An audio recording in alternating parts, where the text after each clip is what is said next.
Welcome back. Episode number 25. The late great William McKinley, first elected in 1896. So now we're starting to get into the meat of the order here of presidents. We're finally sort of out of the woods on some of these no-name guys, although McKinley's probably still a little bit of a no-name. We're going to start to get into better books, maybe some better travel recommendations. So things are going to start to pick up. He's sort of the first president that gets us onto the world scene. Like it or not, we're now fighting wars overseas. So he's really the first one that puts us on that path. His wife was Ida McKinley, and his first vice president was Garrett Hobart, and he died in office in 1899. So he's the sixth vice president to die in office. So for that second term, he runs with Theodore Roosevelt. So we'll get to him later. He's our last Civil War veteran president. So we've gone through a long line of Civil War guys. He's our last one. He did serve 3 terms in Congress, and then he was 4 years governor of Ohio. So, he's politically active.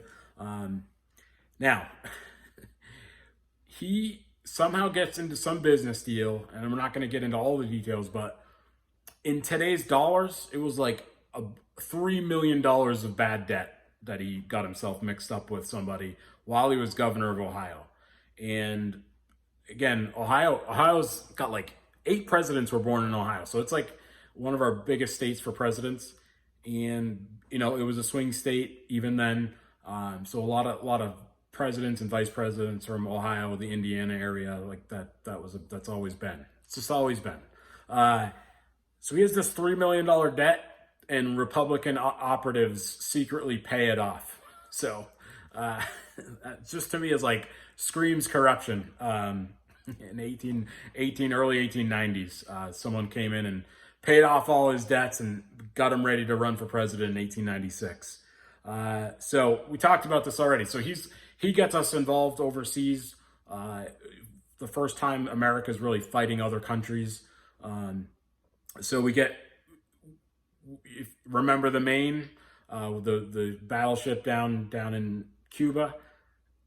It suddenly blows up. The Spanish are blamed, but even modern times, I don't think they've ever really figured out whether it was most likely just an accident.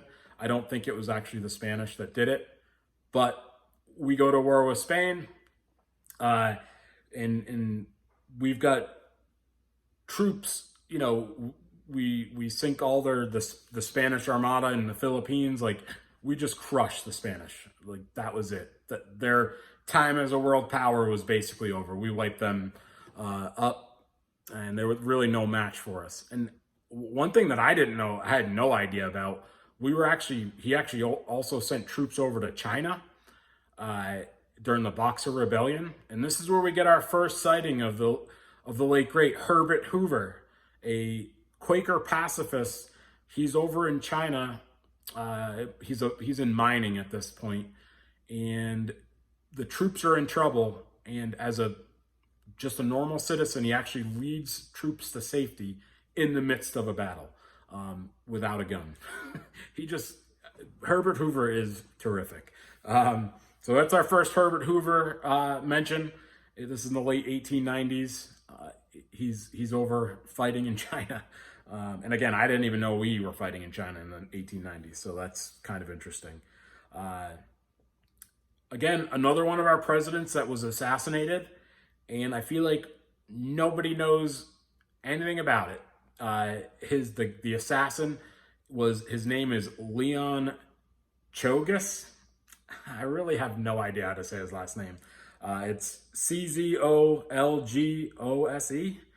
but I had Google pronounce it for me, and it came up with Czolgosz. So I'm going with what Google told me, but who knows?